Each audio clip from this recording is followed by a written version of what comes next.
de las vidas en los márgenes a los sincretismos y los mestizajes, una aproximación crítica a las nociones de identidad y cultura desde los enfoques globales. Angélica Alba Cuellar, Universidad del Rosario, Colombia. Universidad del Norte. Resumen. El proceso de globalización ha planteado importantes cuestionamientos, entre otros aquellos que se derivan de sus efectos sobre las identidades y las culturas, aunque hay quienes la contemplan con escepticismo por considerar que se trata de nuevas formas de dominación o que conlleva a la desaparición de diferencias que han forjado identidades grupales, nacionales o religiosas. Otros consideran que, que se trata de una oportunidad para la creación de espacios de encuentro caracterizados por lenguajes y significaciones comunes. Este artículo tiene el propósito de ofrecer desde la perspectiva del estudio de la historia y a través del lente de los enfoques globales algunos elementos alrededor de las nociones de identidad y cultura que intentan superar las interpretaciones esencialistas y poner de presente la frecuente y constante configuración producida como resultado de contactos, préstamos y mestizajes que no son asumidos necesariamente mediante imposición y violencia, sino que también muestran formas de adaptación, acomodación e improvisación en la relación que sostienen diferentes grupos humanos.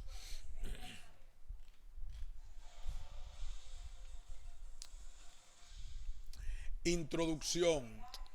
Especialmente en las últimas décadas han sido profusas las críticas a la globalización o mundialización, traducida del francés, un escenario en el que el capitalismo europeo occidental ha tenido un influjo determinante, entre otros, sobre las identidades y las culturas, aunque el encuentro entre distintos grupos humanos ha sido una constante en la historia, incluso desde antes del siglo XVI, cuando este se hizo más constante y amplio.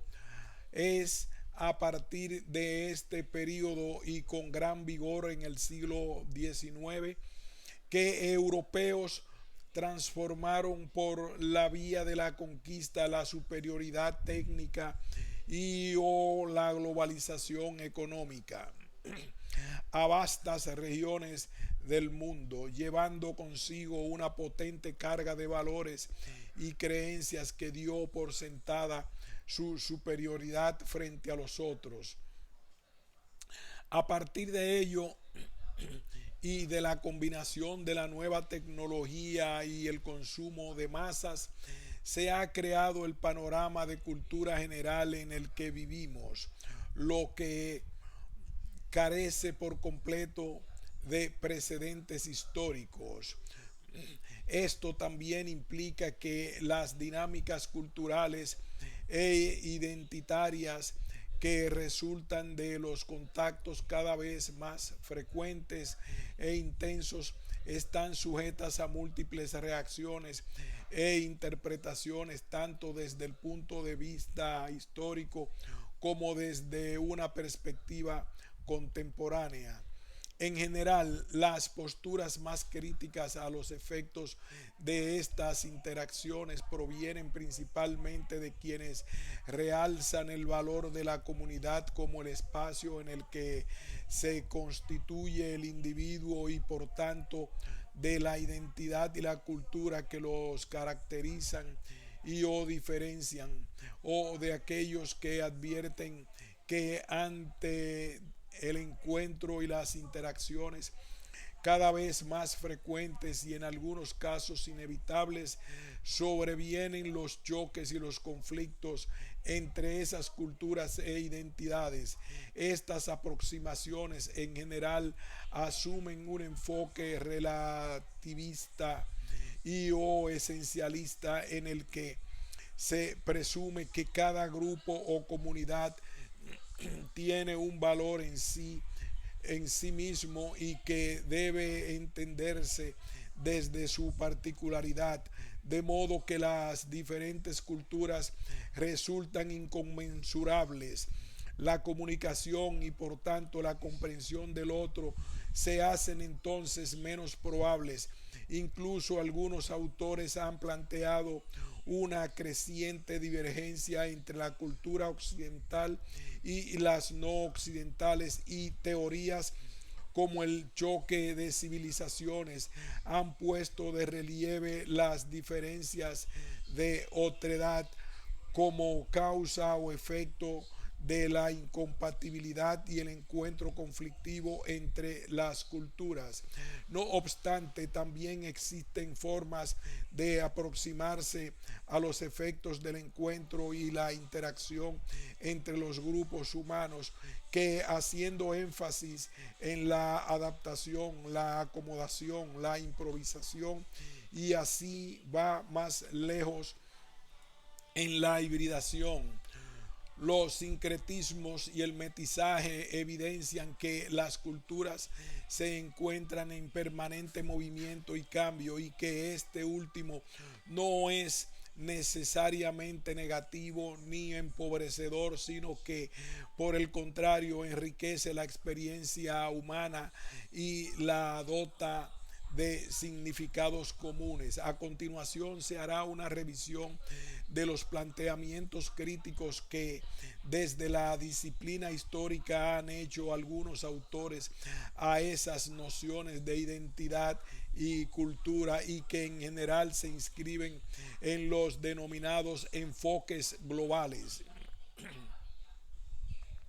Las nociones de inconmensurabilidad cultural, aculturación, mestizaje e identidad.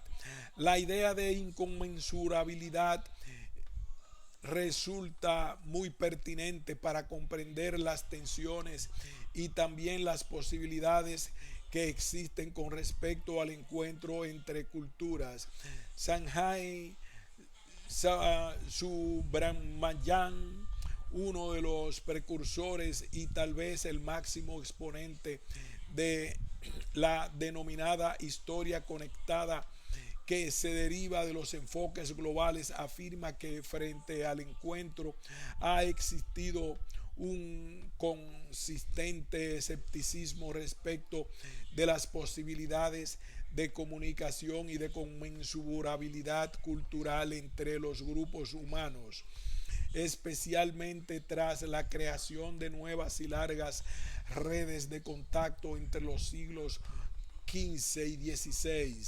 Un poderoso argumento que ha sido desarrollado por autores como Betan Teodorov es que en muchos casos el problema central ha sido el de una suerte de inconmensurabilidad semiótica entre las partes involucradas.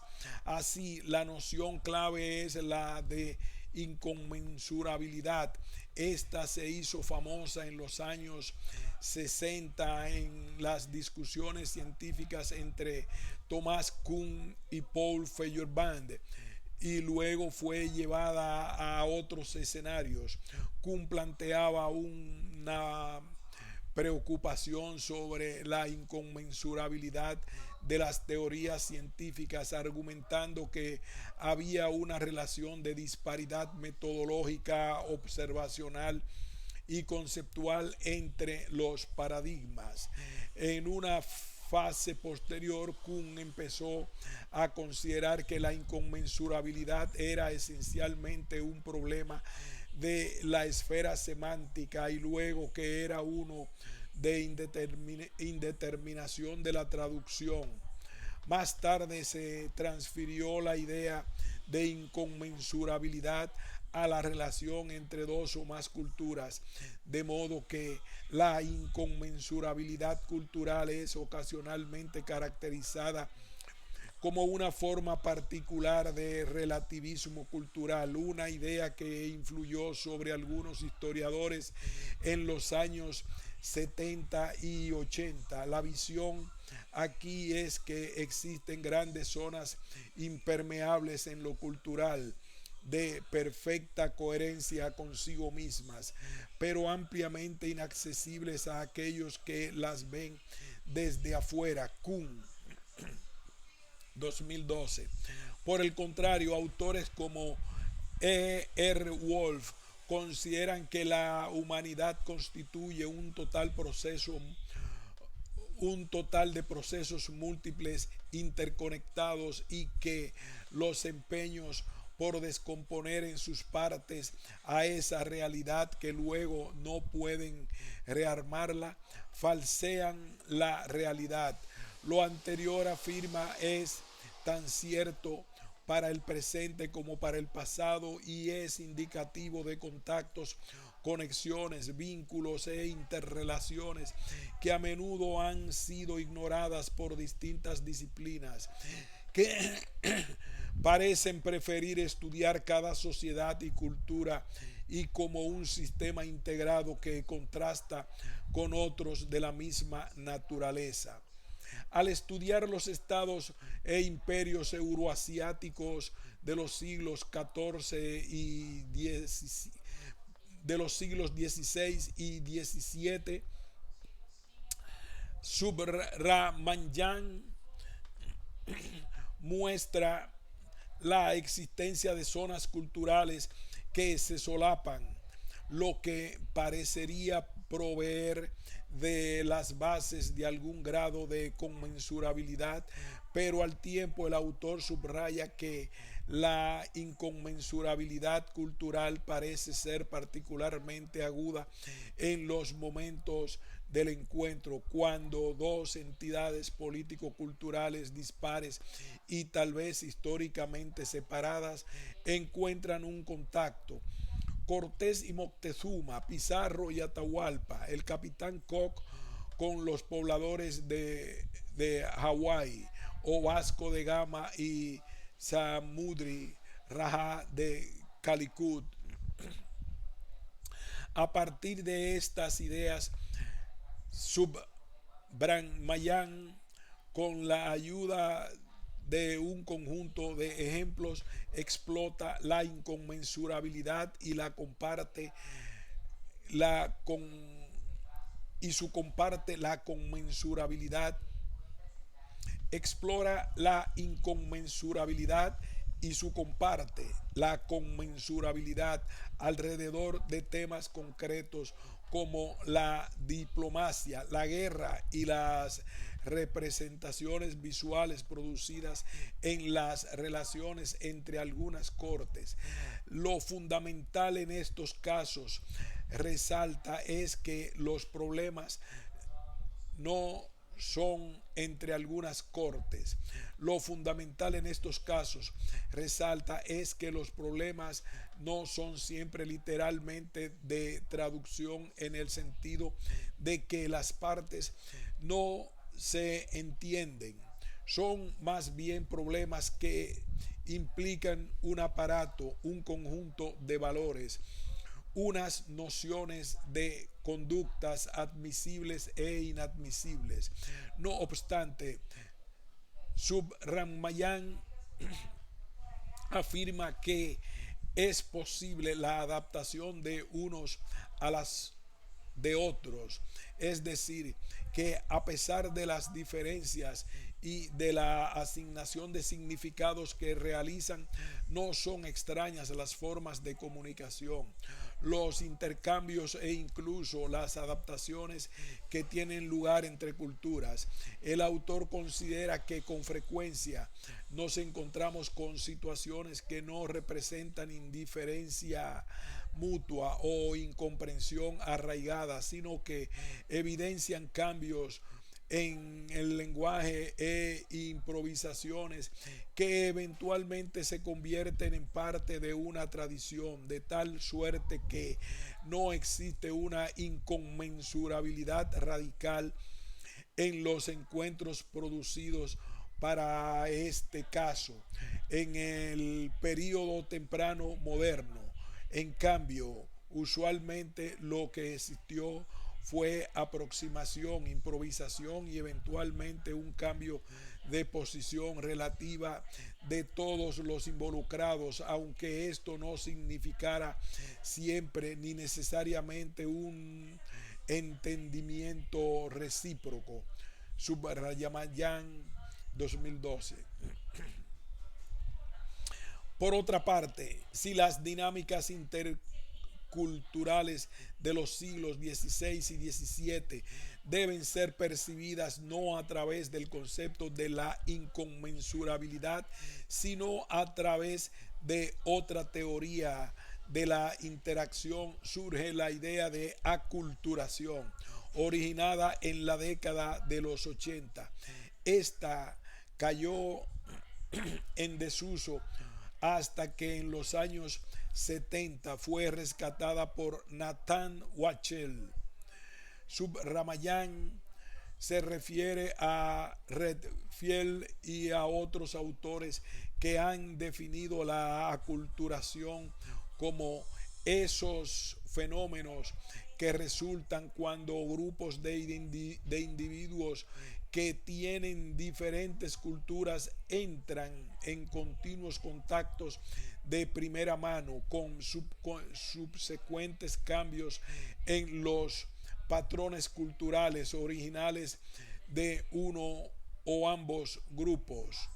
Wachtel es más cauto apuntando que la aculturación puede ser el resultado de la conquista y la dominación imperial, pero que los grupos sociales también pueden entrar en continuos contactos de primera mano sin que se produzca ningún cambio tangible. Los primeros son fenómenos de disyunción cultural opuestos a los otros que él denomina integración, asimilación o sincretismo. Wachtel 2012. En décadas más recientes el vocabulario ha cambiado y se han propuesto conceptos como mestizaje e hibridación, de los que habla, por ejemplo, Sergei Gruzinski. En el pensamiento mestizo, Gruzinski 2000, también un autor de las historias conectadas utiliza la palabra mestizaje para designar las mezclas acaecidas en el siglo XVI en América entre seres imaginarios y formas de vida surgidas en América, Europa, África y Asia. En cuanto al término hibridación, lo aplica a mezclas que se desarrollan en el seno de una misma civilización o de un mismo conjunto histórico, así como entre tradiciones que a menudo coexisten desde hace siglos. Ellos afectan simultáneamente a procesos objetivos observables en diversas fuentes y a la conciencia que tienen de ellos los actores del pasado. El autor afirma que con la mundialización proliferan fenómenos que alteran nuestros puntos de referencia, entre ellos la mezcla de las culturas, el multiculturalismo y los repliegues identitarios, y estos adoptan formas más diversas que van desde la defensa de las tradiciones locales hasta las expresiones de xenofobia y la limpieza étnica. En este contexto, a la fragmentación de un Estado-nación se opondría la reafirmación de las identidades étnicas, regionales o religiosas, es decir, Gruzinski considera que hay una tendencia a oponer mestizaje e identidades. El autor plantea preguntas de gran interés tales como ¿por qué alquimia se mezclan las culturas? ¿En qué condiciones? ¿En qué circunstancias? ¿Según qué modalidades? ¿A qué ritmo?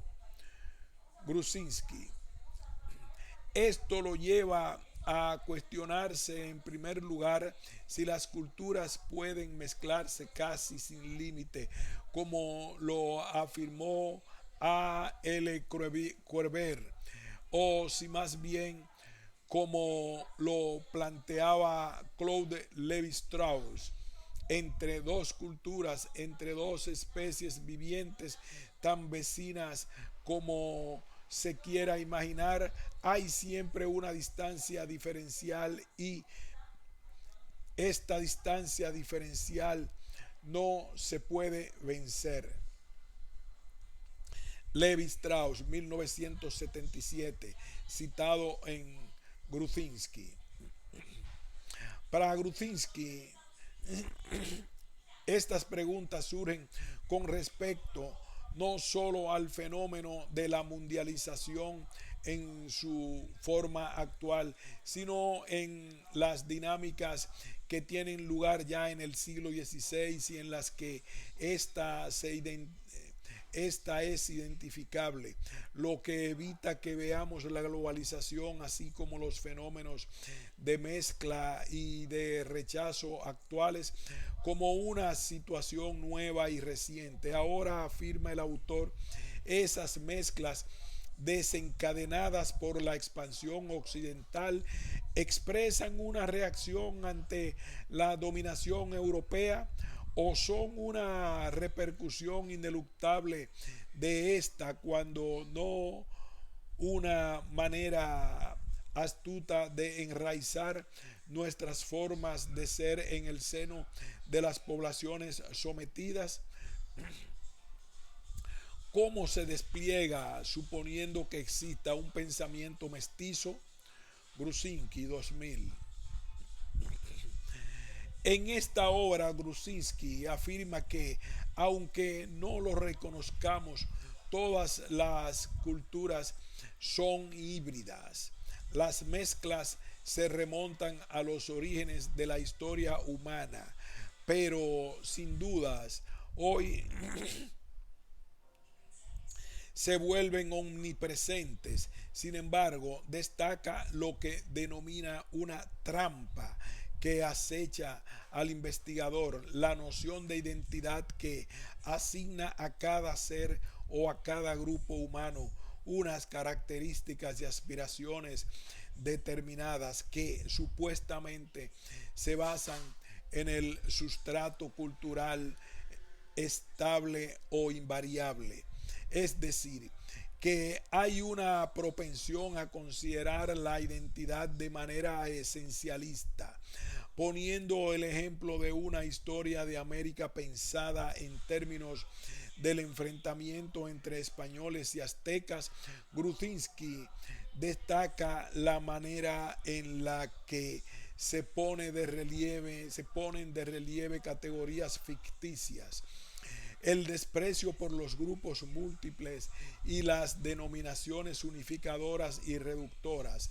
No obstante, afirma, la identidad se define siempre a partir de las relaciones y de interacciones múltiples.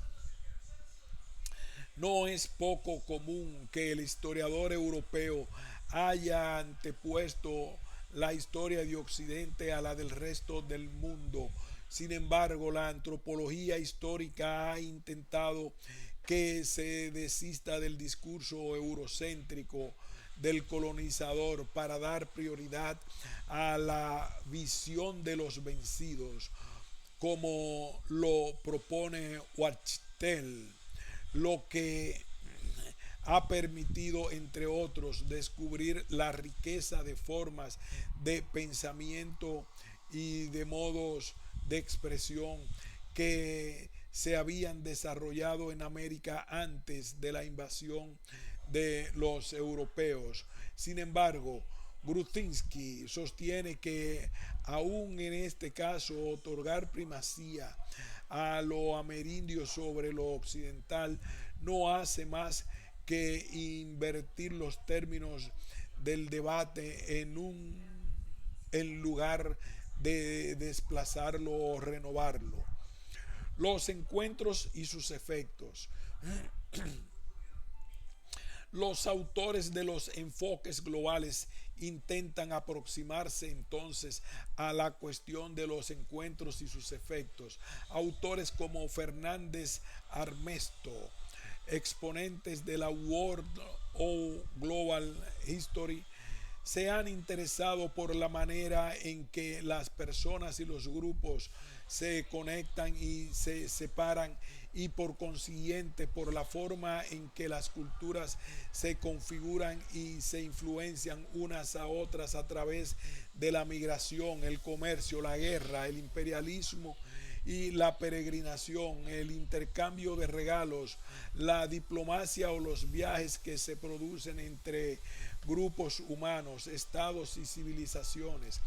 Para el autor, que aún mantiene una visión predominantemente eurocéntrica, la convergencia y la divergencia de culturas ayuda a comprender la existencia de diferentes formas de vivir y de organizar las sociedades, así como de adaptarse al ambiente. Otros autores como C. A. Bailey enfatizan en la profundización de las conexiones entre sociedades de muy distintos lugares del planeta durante el siglo XIX, que crearon híbridos de todo tipo, aunque también aumentaron la sensación de diferencia e incluso de antagonismo, a pesar de que Bailey 2004 afirma que ninguna historia mundial puede ignorar la centralidad de Europa Occidental y de Norteamérica en las lógicas de dominación económica, física e ideológica prevalentes en ese periodo. También resalta que los demás pueblos no fueron siempre sujetos pasivos ni meras víctimas de Occidente, pues adaptaron diversas ideas y técnicas a sus propias existencias, también como expresión de sus propios intereses, limitando así la naturaleza y extensión del dominio europeo. Con ello, el autor evita caer en la interpretación simplista de la difusión de la modernidad desde un centro dominante, al tiempo que atribuye capacidades y posibilidades de adaptación creativa a esos pueblos bajo su influencia. Por su parte, Subrahmanyan, en Three Ways to Be an Alien, Travels and Encounter in the Early Modern World, que surge de sus preocupaciones sobre los procesos de aculturación y asimilación, así como de sus límites, se centra en historias de individuos de los siglos XVI, XVII y XVIII que se encontraron en situaciones extrañas de comunicación intercultural a partir de sus trayectorias individuales. Sam Ramayan presenta ejemplos de personas que se separan de sus vínculos tradicionales para adentrarse en mundos desconocidos. En estas historias se manifiestan unas identidades flexibles, pero a la vez atrapadas entre culturas y mundos muy diversos, así como las estrategias que estos desplegaron para negociar su presencia en ellos. Se trata de extraños que se enfrentaron al encuentro cultural que puede ser difícil y conflictivo, pero en donde encontraron lenguajes comunes, recurriendo al disimulo, a las conversiones falsas, nacidas de la coerción, pero también de la elección. Estos personajes se enfrentaron a situaciones de encuentro de maneras singulares, lo cual al tiempo que resaltaba la naturaleza inestable de la identidad contribuye a quitar el peso trágico a la mayoría de esas historias.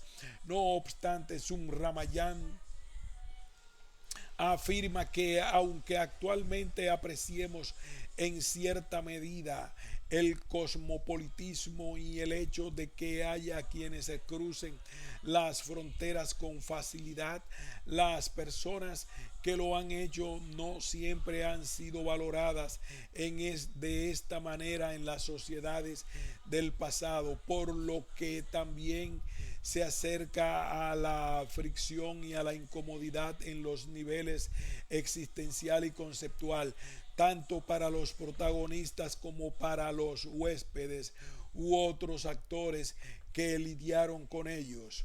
Sumramayán se refiere de nuevo a los planteamientos de Teodorov sobre los encuentros interculturales en los imperios ibéricos en la modernidad temprana y la cuestión del otro. Teodorov prefería aproximarse, como lo hemos mencionado, en esos encuentros desde una comparación semiótica y estructural, argumentando, por ejemplo, que los ibéricos y los mesoamericanos tenían sistemas de comunicación completamente diferentes y en general incompatibles con el momento del encuentro. Teodorov, 1982, citado en Sumramayán. Aunque produjo algunas ideas interesantes, Teodorov dejó preguntas sin resolver, pues a pesar de que esto pudiese ser cierto para América, no es un modelo que funcione con respecto al mundo euroasiático, en donde las ideas y conceptos habían circulado regularmente durante siglos. Según estas visiones, las culturas están contenidas, son impermeables hasta que se sujetan a la violencia epistemológica y directa que el colonialismo usualmente implica. Sumramayán, en estas condiciones, el cambio cultural empieza racialmente y es un cambio que degrada y empobrece. En el otro extremo están quienes, como George Simmel, consideran que las culturas son enteramente maleables y no poseen un carácter sistémico. El extracto es de todas maneras parte del grupo. Simmel, 1950, citado en Sumramayán. Empieza a ser evidente que las cuestiones de los mestizajes y de la conmensurabilidad cultural se plantean de manera muy evidente en el enfoque de las historias conectadas. En la colonización de lo imaginario, Grudzinski se hace algunas preguntas clave. ¿Cómo nace, se transforma y muere una cultura? ¿Cómo construyen y viven los individuos y los grupos su relación con la realidad en una sociedad sacudida por una denominación exterior sin antecedente alguno? Pensando en el caso de México, conquistado y dominado por los españoles entre los siglos XIV y XVIII, el autor busca comprender mejor qué pudo significar la expansión en América del occidente moderno, aproximándose a la revolución de los modos de expresión y comunicación, al trastorno de las memorias, a las transformaciones de la imaginación y al papel de individuos y de los grupos sociales en la creación de expresiones sincréticas, elementos que brindaban una materia para explorar los intercambios, las adopciones, la asimilación y la deformación de los rasgos europeos, así como las dialécticas del malentendido, de la apropiación y de la enajenación. Así Gruzinski busca captar la dinámica de los conjuntos culturales que reconstruyeron los indios de la Nueva España durante 3 siglos de un proceso de occidentalización, afirmando que pretender captar a los indios fuera de Occidente es un ejercicio peligroso y con frecuencia impracticable e ilusorio, y que más bien vale la pena observar las reacciones indígenas ante los modelos de comportamiento y pensamiento introducidos por los europeos, así como su manera de percibir el mundo generado por la dominación colonial. Para Gruzinski, probablemente el aspecto más desconcertante de la conquista española fue la irrupción de modos de aprender la realidad ajenos a los de los indios. El autor plantea, por ejemplo, las dificultades inherentes al hecho de que los evangelizadores pretendieran que los indios se adhirieran al cristianismo y su faceta sobrenatural sin un referente visible ni raíces locales. Entonces el autor se pregunta si era necesario emplear una terminología occidental hermética para los indios, o era mejor tender puentes separando equivalentes que eran fuentes de infinitos malentendidos, ya que ambos enfoques representaban escollos. Era necesario acudir a apoyos visuales, frescos, pinturas y esculturas que tuvieran una difusión mucho mayor. Como los pintores europeos eran una minoría, fueron los indios formados en las técnicas europeas quienes reprodujeron pinturas españolas y flamencas, llegando a proliferar incluso formas de producción independientes e imperfectas. Estas imágenes constituyeron un fenómeno que marcó el período de la dominación colonial. La iconografía cristiana se difundió a través del prisma de la visión indígena, de manera que los cánones occidentales se desvanecieron bajo la proyección de su propia interpretación, que les atribuía a otros sentidos. Gruzinski, 1991. Por ello, para Gruzinski, el siglo XVII fue una época singularmente compleja que no podría explicar por sí misma la palabra sincretismo. En numerosas situaciones, el autor afirma que se establecían sistemas transitorios que revelan la presencia móvil y difusa de una zona de indeterminación simbólica y conceptual, en la que se producían intentos de sobreinterpretación o de descodificación sin que surgiera un contenido unificado, pues su coherencia resultaba más de una vivencia personal y subjetiva que una construcción sistemática y colectiva. Gruzinski, 1991. Así, al intentar plasmar la naturaleza y la amplitud de la occidentalización que acompañó la empresa colonial, Gruzinski argumenta que los indios de la Nueva España trataron de conformarse con los modelos impuestos, inventando adaptaciones y combinaciones que tomaron formas diversas y que redefinieron tanto lo imaginario como lo real, bien fuera por efecto de la fuerza o de la fascinación. No obstante, debemos destacar que es especialmente en Historia del Nuevo Mundo donde Grusinski, junto a Carmen Bernard, explora la génesis del proceso de mestizaje en la América de los siglos XVI y XVII, en un contexto en el que indios europeos y africanos se enfrentaron a lo imprevisible y fueron condenados a la improvisación. Los autores resaltan cómo el auge del Nuevo Mundo implicó un enorme cambio de escala en esa historia de migraciones y movimientos de población, la diversidad de los seres que se enfrentaron y que a veces se unieron y mezclaron en el continente americano no tiene paralelo. Lo súbito del contacto y la aceleración de los intercambios tampoco tiene precedentes y el desarraigo alcanzó enormes proporciones.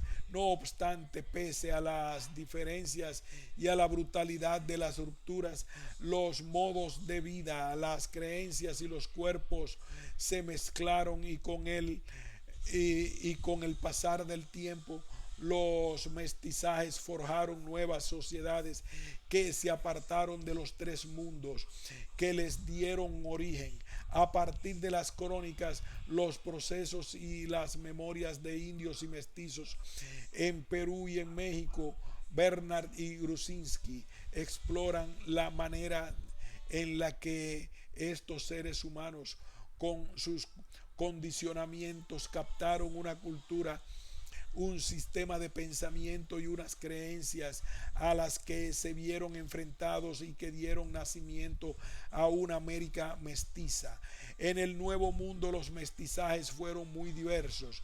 El encuentro de los europeos y las sociedades indias provocó una transformación de los modos de vida, producto de unos ajustes recíprocos que nacieron de los choques, el temor, la incomprensión, el contacto o la curiosidad. Esto engendró a la larga nuevas prácticas y creencias, y estas formas de mestizaje ligadas a las necesidades de adaptación y de supervivencia constituyen la trama de las culturas que aparecen en el continente en el siglo XVI. Bernard y Grusinski. Tal vez uno de los argumentos más importantes de los autores es que muy a menudo se ha reducido la historia del Nuevo Mundo a un enfrentamiento entre civilizaciones rígidamente circunscritas a lo que pasa por alto interacciones mucho más numerosas e intensas de lo que se ha querido admitir. Pero fue a partir de ellas que los mestizajes se generalizaron, lo que acostumbró a las personas y grupos más expuestos a circular entre culturas y modos de vida diferentes y estimuló también su capacidad de mezclar o multiplicar las máscaras y las afiliaciones.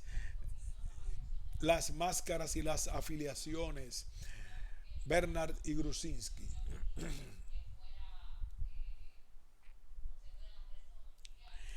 Ejemplos muy vivos del mestizaje se evidencian en el arte y escritura. Grusinski presenta en El Águila y la Sibilia algunos rasgos del encuentro entre los europeos y los mexicas, que inició un profundo proceso de transformación cultural. Si bien las civilizaciones americanas se habían desarrollado y alcanzado altos grados de refinamiento durante siglos, una metamorfosis empezaría a tener lugar en el marco de la conquista y la dominación colonial y dejaría sus huellas impresas en formas específicas y sincréticas de arte como las sibilas de Puebla.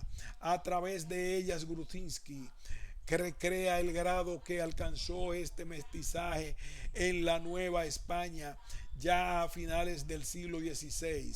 La Sala de las Sibilas desarrolló un tema clásico de la cristiandad que fue pensado para conectar simbólicamente a los europeos con el otro lado del Atlántico. Sin embargo, y aunque los frescos no estaban pensados para la mirada indígena, sus autores indios introdujeron símbolos y representaciones propias en ellos que se mezclaron con las temáticas clásicas medievales y renacentistas europeas. Por ello, Grosinski hace referencia a la noción de intercambio.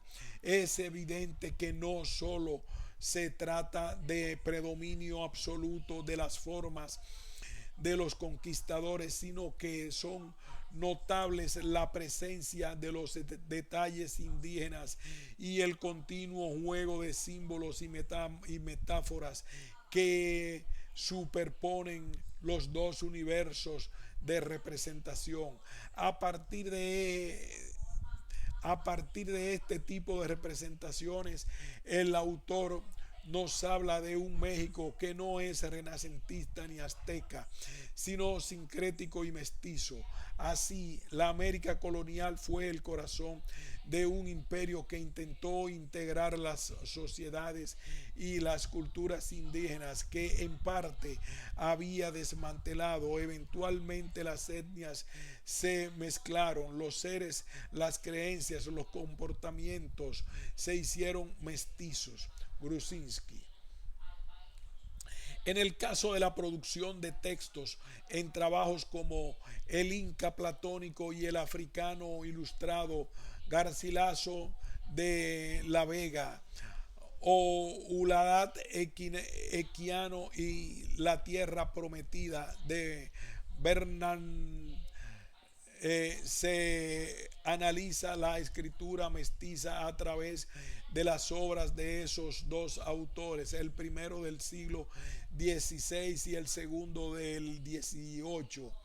En el La autora demuestra la existencia de los sincretismos resultantes de la combinación de elementos extranjeros con sus propias referencias étnicas que ponen de manifiesto su carácter y expectativas como oprimidos, los incas vencidos y los esclavos negros, inspirándose para ello en un referente cultural del pueblo judío en las Sagradas Escrituras. Al escoger a estos dos personajes del Cusco y de Carolina del Sur, unidos por la imaginación sobre Jerusalén y la tierra prometida, la autora muestra la manera en la que se desarrolla esa historia conectada.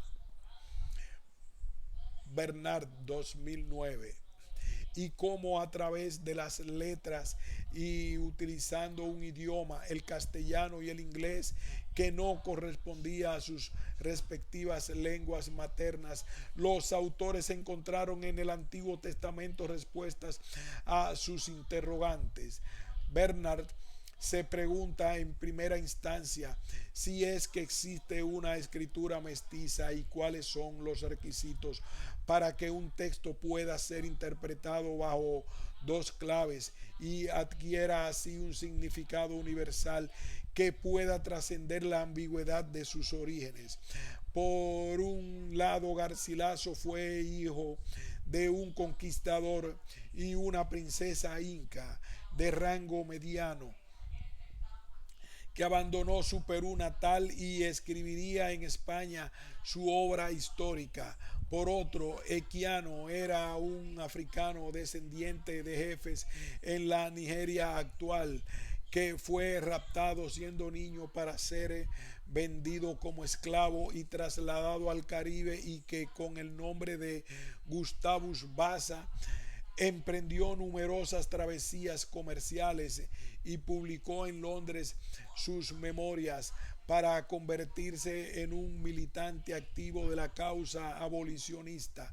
Bernard, 2009. La autora hace un recorrido por sus vidas, las experiencias traumáticas vividas y su naturaleza mestiza, efecto de la colonización y el esclavismo, así como por la conciencia sobre su condición y aspiraciones inspiradas en los relatos bíblicos sobre los infortunios del pueblo hebreo y de judíos conversos que por su condición estaban condenados al disimulo y al silencio. Bernard, página 78, demostrando la posibilidad de la escritura mestiza, de las asimilaciones y los préstamos culturales en los relatos de estos dos autores, así como la mediación entre los textos y las culturas que para el caso les permite la identificación con los excluidos. Ahora bien, aunque la cuestión de los encuentros ha significado que se preste una especial atención a los efectos de aquellos acaecidos tras el inicio de la expansión europea en los siglos XV y XVI, otros de gran relevancia en el entorno mediterráneo, por ejemplo, han captado la mirada de los historiadores por sus particularidades y efectos de gran alcance. Mercedes García Arenal, interesada especialmente en las dinámicas culturales resultantes de la presencia judía y musulmana en la península ibérica, presenta en obras como Moriscos e Indios para un estudio comparado de métodos de conquista y evangelización algunas continuidades y paralelos entre los contextos de la reconquista cristiana y la conquista de América. La autora afirma que el espíritu de esta reconquista fue un factor fundamental en la conquista de América y que las bases ideológicas de la conquista de Nueva España deben mucho a la exaltación mesiánica que se produjo en torno a la recuperación de Granada. Por otra parte, García Arenal resalta que las gentes que emprendieron la conquista de Nueva España se habían formado en la frontera de Granada y pertenecían a las últimas generaciones de españoles imbuidas de mudejarismo, por lo que en su percepción y consideración de las poblaciones indígenas americanas tuvieron peso las ideas cercanas del moro o del musulmán como el otro por antonomasia. Hay que recordar que la presencia del Islam en la península ibérica implicó, así como luchas prolongadas, la simbiosis y las influencias mutuas entre ambas culturas, que produjeron así una síntesis cultural. Aún así, en 1492 simboliza en la historia de España un doble movimiento: la expulsión del otro interior, la negación de la heterogeneidad y el descubrimiento del otro exterior, que es medido al principio de la conquista en los términos conocidos para el otro interior. Así, tanto moriscos como indios se vieron forzados a la conversión, la catequización e instrucción, el aprendizaje del castellano y a asumir elementos de la cultura castellana y cristiana, en ambos casos como resultado de una empresa colonial. García Arenal. Esta autora hace referencia a la idea de Wachtel sobre la aculturación. Esta afirma que se vive como abandono de la tradición propia, que esta autora hace referencia a la idea de Wachtel sobre la aculturación. Esta afirma: no se vive como abandono de la tradición propia, sino que, por el contrario, sirve de arma para glorificarla. De este modo, la autora resalta que los cronistas indígenas y la literatura almiadomorisca, la visión de los vencidos, muestra el mismo deseo de preservar el conocimiento de la cultura autóctona, unida a la aflicción por la desaparición de sus exponentes. No obstante, junto con los movimientos de reacción y los intentos de preservar la identidad histórica y cultural que se desvanecía, se evidencia la frecuente emergencia de experiencias individuales y colectivas que respondían a una interpretación propia de la cultura dominante a través de la improvisación, la simbiosis y el recurso a sus elementos ancestrales. García Arenal. En otra interpretación de esas relaciones que se establecieron entre las culturas que se encontraron en el Nuevo Mundo, John H. Eliot plantea la existencia de una tensión continua en la relación entre Europa y América, entre la presunción de la semejanza y el reconocimiento de la diferencia. Por una parte, los europeos han concebido el Nuevo Mundo como una prolongación del suyo propio. Por otra, ya desde los primeros días había una conciencia de que América no era otra Europa, ni siquiera una Europa en potencia. Eliot se pregunta: ¿cómo explicaban los españoles la diferencia y qué intentaban hacer al respecto? ¿Cuáles fueron las implicaciones de su respuesta para las relaciones de España y las Indias y para la sociedad colonial? El autor afirma que los europeos, como todos los que se enfrentan a lo desacostumbrado, lo hicieron forzosamente mediante los principios de organización que habían dado forma a sus propios mundos mentales, de modo que la realidad se encajaba en categorías preexistentes sin afectar la forma del mismo molde. El resultado de situar lo desconocido dentro de la gama de lo conocido fue, afirma, borrar las diferencias y encontrar semejanzas donde no existían o donde apenas lo hacían. Los indios no eran moros ni negros como en Guinea, ni hombres monstruosos, por lo que se abrió el camino para que pudieran ser considerados por los europeos como parte de la humanidad y en consecuencia eran comparables al resto del mundo.